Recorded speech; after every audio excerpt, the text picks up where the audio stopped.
ഹേ ഗായ്, സഞ്ജുസ് വ്ലോഗിലേക്ക് സ്വാഗതം. എല്ലാവർക്കും സുഖമെന്ന് വിശ്വസിക്കുന്നു. ന്യൂ ഇയർ ആയിട്ട് എന്താ എല്ലാവരുടെയും പരിപാടി? ന്യൂ ഇയർ അടിച്ചു പൊളിച്ചോ? ഞാൻ അഞ്ജലിയാണ്. പുതിയ വീഡിയോയിലേക്ക് എല്ലാവരെയും സ്വാഗതം ചെയ്യുന്നു. ഇന്നത്തെ വീഡിയോ എന്ന് പറയുന്നത് ക്രിസ്മസിന് ഒരു സ്റ്റാർ ഉണ്ടാക്കുന്നത് എങ്ങനെയെന്ന് കാണാനാണ്. 3D സ്റ്റാർ കണ്ടോ, ഇതുപോലെ ഒരു 3D ആയിട്ട് സ്റ്റാർ എങ്ങനെ ഉണ്ടാക്കാം എന്ന് നമുക്ക് പഠിക്കാം. ട്രീയിലൊക്കെ ഇടാൻ പറ്റുന്ന അടിപൊളി സ്റ്റാറാണ്. പല നിറത്തിൽ കുഞ്ഞു കുഞ്ഞായിട്ട് ഉണ്ടാക്കി വെച്ചാൽ അടിപൊളി രസമായിരിക്കും ഫ്രണ്ട്സ്. നല്ല രസമുള്ള സ്റ്റാറാണ്.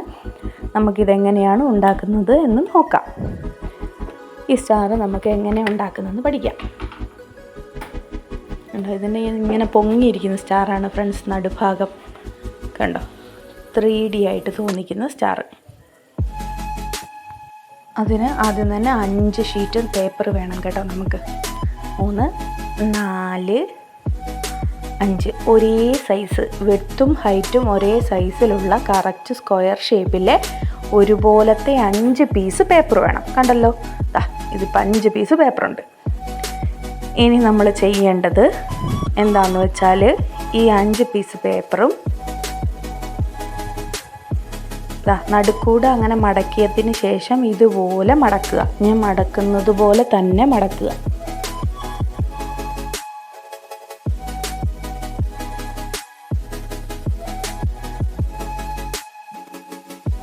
ഈ മടക്കിയതുപോലെ തന്നെ എല്ലാ പേപ്പറും മടക്കിയെടുക്കുക. ഇതേപോലെ തന്നെ തിരിച്ചും ആ ഒരു കോൺ ഷേപ്പിൽ ആ ഒരു മൊന വരുന്നത് പോലെ മടക്കിയെടുക്കുക. കണ്ടല്ലോ, ഇതുപോലെ തന്നെ എല്ലാ പേപ്പറും നമുക്ക് മടക്കിയെടുക്കാം. താഴെ മടക്കണം, മുകളിലും മടക്കണം. ഈ ഒരു ഷേപ്പിൽ കിട്ടണം. നമുക്ക് ഇതുപോലെ എല്ലാ പേപ്പറും മടക്കിയെടുക്കാം. എങ്ങനെയാണ് മടക്കുന്നതെന്ന് മനസ്സിലായോ? ഇതുപോലെ നമുക്ക് ഈ 4 പേപ്പറുകളും മടക്കിയെടുക്കാം. മൊത്തത്തിൽ നമ്മൾ 5 പേപ്പറാണ്, ആ 4 പേപ്പർ മടക്കിയെടുക്കാം. അതെ, ഇപ്പോൾ നമ്മൾ 4 പേപ്പറും മടക്കിയെടുത്തിട്ടുണ്ട്. ഇനി ചെയ്യേണ്ടത് എന്താണെന്ന് നോക്കിക്കോ.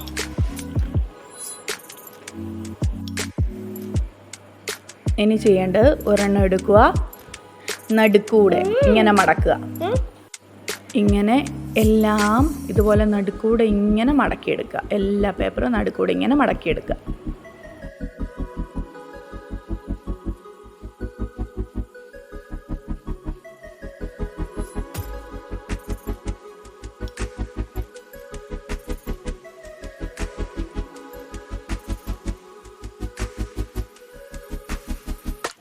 മൊത്തം നമ്മളങ്ങനെ മടക്കി കഴിഞ്ഞിരിക്കുകയാണ്. ഇനി എന്താണ് ചെയ്യേണ്ടതെന്ന് ഞാൻ കാണിച്ചു തരാം. ഇനി നമ്മൾ ചെയ്യേണ്ടത് ഒരെണ്ണം എടുക്കുക. അതിൻ്റെ നമ്മൾ രണ്ടാമത് മടക്കിയില്ലേ, അത് നോക്കുക. നോക്കിയിട്ട് ഈ താഴ്ഭാഗം ഇങ്ങനെ മടക്കിയിട്ട് വീണ്ടും അതിങ്ങനെ കോൺ കണ്ടല്ലോ ഇങ്ങനെ മടക്കുക. എനിക്ക് പറഞ്ഞു തരുന്നതിനേക്കാട്ടിലും നിങ്ങൾക്ക് കാണുമ്പോൾ അത് മനസ്സിലാവും. ഇതുപോലെ മടക്കുക. അതുപോലെ അപ്പുറത്തെ സൈഡും മടക്കുക. താഴ്ഭാഗം മടക്കി വെച്ചിട്ട് വേണം ഇതുപോലെ മടക്കാൻ. ഒന്നുകൂടെ ശ്രദ്ധിച്ച് നോക്കിയാൽ മനസ്സിലാവും. അത് കഴിഞ്ഞിട്ട് ഇതിങ്ങനെ ഉള്ളിലോട്ട് മടക്കി ഇങ്ങനെ മടക്കി വെക്കുക. ഈ ഒരു ഷേപ്പിലാക്കി വെക്കുക. നിങ്ങൾക്ക് മനസ്സിലാകാൻ വേണ്ടിയിട്ട് ഞാൻ ഒന്നുകൂടെ ചെയ്ത് കാണിക്കാം. ആദ്യം അത് തുറക്കുക, താഴ്ഭാഗം മടക്കുക, ഈ സൈഡിലേക്ക് ഇങ്ങനെ മടക്കി അവിടെ മടക്കുക, വീണ്ടും മറ്റേ സൈഡിലേക്ക് ഇങ്ങനെ മടക്കി. ഇതിപ്പം മടക്കുപാട് വരുത്തിയതാണ്. എന്നിട്ട് താഴോട്ട് മടക്കിയിട്ട് ഇത് ഉള്ളിലോട്ട് മടക്കിയാൽ നമ്മുടെ ആ കറക്റ്റ് അതിൻ്റെ പോലെ കിട്ടും. എല്ലാം എങ്ങനെയാണ് ചെയ്യുന്നത് എന്ന് ശ്രദ്ധിച്ച് നോക്കിയാലും നമുക്ക് മനസ്സിലാക്കാനായിട്ട് പറ്റും. നോക്കി ഇതുപോലെ മടക്കി അങ്ങനെയുള്ള 4 എണ്ണവും നമുക്ക് ഇങ്ങനെ മടക്കിയെടുക്കാം.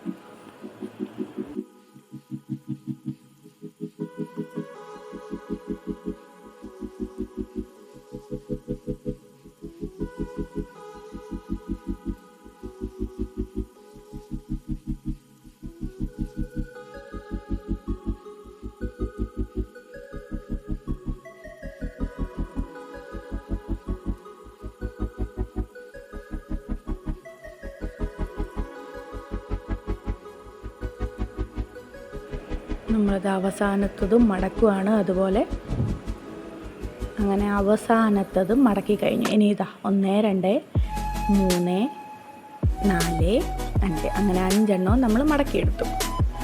ഇനി ചെയ്യേണ്ടത് അതിൻ്റെ ഈ മുഴുവനായിട്ടുള്ളതിൻ്റെ മുകളിലും താഴെയും പശ തേക്കണം. മറ്റേത് പകുതിയല്ലേ ഉള്ളൂ. എന്നിട്ട് ആ പകുതി ഭാഗം ഇതിൻ്റെ മുകളിലേക്ക് വെച്ചൊട്ടിക്കണം. കണ്ടല്ലോ, ആ മുഴുവനായിട്ടുള്ളതിൻ്റെ അങ്ങനെ പശ തേക്കുക. അപ്പോൾ ബാക്കിലും ഫ്രണ്ടിലും പശ തേക്കുക. എന്നിട്ട് ആ പകുതിയുള്ള ഭാഗം ഇതിൻ്റെ മുകളിലേക്ക് കയറ്റി ഒട്ടിക്കുക. വേണമെങ്കിൽ നിങ്ങൾക്ക് ആദ്യം ഈ സ്റ്റാർ ഒന്ന് വെച്ച് നോക്കിയിട്ട് ഇതുപോലെ ഒട്ടിച്ചാലും മതി കേട്ടോ. വളരെ എളുപ്പമാണ്,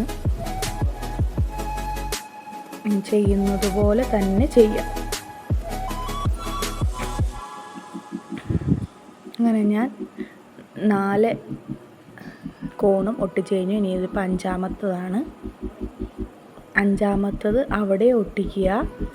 എന്നിട്ട് ഇത് മറ്റേതിൻ്റെ ഉള്ളിലേക്കാക്കി ഒട്ടിക്കുക.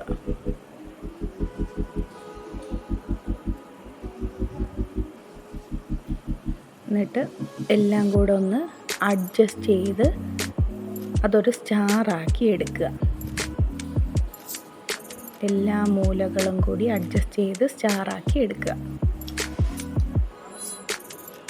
ഉണങ്ങാൻ ഇത്തിരി പാടാണ് ഫ്രണ്ട്സ്, കാരണം ഉണങ്ങിക്കഴിഞ്ഞാൽ കറക്റ്റായിട്ട് കിട്ടത്തുള്ളൂ. അങ്ങനെ അതാ നമ്മുടെ സ്റ്റാർ റെഡിയായിട്ട് ഒരു പഞ്ചർ വെച്ച ഹോളും കൂടെ ഇട്ടിട്ട് ടോയിനോട് ഇട്ടാൽ നമുക്ക് ക്രിസ്മസ് ട്രീയിലെല്ലാം തൂക്കിയിടാൻ പറ്റുന്ന സ്റ്റാറായി ഫ്രണ്ട്സ്. ഈ വീഡിയോ നിങ്ങൾക്ക് ഇഷ്ടപ്പെട്ടാൽ ലൈക്ക് ചെയ്യാൻ ഒരിക്കലും മറക്കരുത്. ആരും എനിക്ക് ലൈക്ക് ചെയ്യുന്നില്ല, ലൈക്ക് ചെയ്ത് തന്നെ സപ്പോർട്ട് ചെയ്യണേ പ്ലീസ്. കുഞ്ഞു സ്റ്റാറും വലിയ സ്റ്റാറും നിങ്ങൾക്ക് ഇഷ്ടമായെങ്കിൽ ലൈക്ക് ചെയ്യണം, ഷെയർ ചെയ്യണം, കമൻറ്റ് ചെയ്യണം, കൂടെ സബ്സ്ക്രൈബും ചെയ്യണം. നിങ്ങളുടെ സപ്പോർട്ടുള്ളത് കൊണ്ടാണ് പുതിയ പുതിയ വീഡിയോസുമായി ഞാൻ നിങ്ങളുടെ മുന്നിലെത്തുന്നത്. സപ്പോർട്ട് ചെയ്യാൻ മറക്കരുത്. അതുപോലെ ലൈക്കും കമൻറ്റും ചെയ്യണേ. ക്രിസ്മസൊക്കെ കഴിഞ്ഞു പോയി എന്നാലും അടുത്ത ക്രിസ്മസിന് വേണ്ടി ഇതിരിക്കട്ടെ. Thanks for watching the video. Love U.